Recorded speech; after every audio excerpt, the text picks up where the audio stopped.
Yes! Yes! Oh! Oh! Oh! Oh, God. Oh.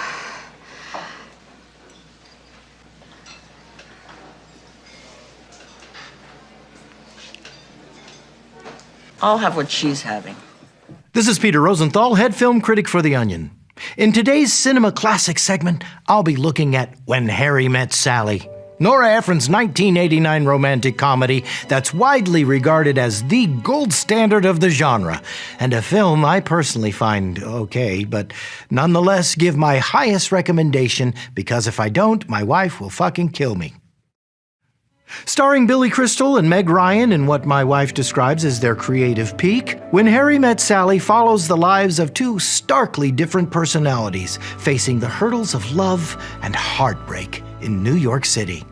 The film's enduring popularity is a testament to how some people really like watching this kind of thing.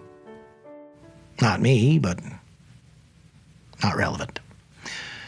When the titular couple first meet in a cross-country car ride, it's anything but love at first sight, as they clash over Harry's fateful argument that men and women can never truly be just friends. Men and women can't be friends because the sex part always gets in the way.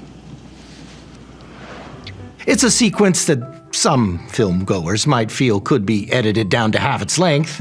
I wouldn't say that, obviously, because when this review finishes, I'm going to go home and have to face the woman I've been married to for 25 years, and she loves this movie.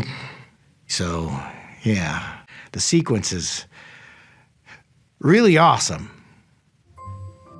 Many critics have pointed to Crystal and Ryan's budding chemistry in scenes like these as the film's greatest strength. I would call that chemistry nearly non-existent if I could. But if I do that, my wife will accuse me of undervaluing rom-coms because they're not masculine enough, which is, I guess, her way of calling me sexist. You know who the real sexist is? This prick, right here. If I treated my wife the way Harry treats Sally, she'd leave me in a heartbeat. Honestly, here I am putting my reputation as a professional film critic on the line, and do I get any credit? No. Look, what am I supposed to say here? That When Harry Met Sally is great? A masterpiece? Sure. I'll say it's Lawrence of Arabia, if that's what somebody needs to hear to realize her husband actually, believe it or not, cares what she thinks. In perhaps the film's most iconic sequence, Harry, unable to catch a cab on New Year's Eve, must sprint across town to profess his love to Sally. This doesn't really have anything to do with my review, but it's my wife's favorite scene. It makes her cry every time, so I'm sure she'd like to see it. And you know what? While we're at it, can we also put on Hugh Grant in About a Boy? My wife loves him. Thanks. Ultimately, a worse husband, or a more honest film critic, might call Rob Reiner's direction serviceable at best, or deride the script as a cheap Annie Hall knockoff. But who am I to quibble?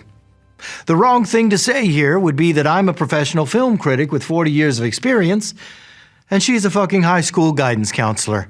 But obviously, I'm not going to say that. So there you go.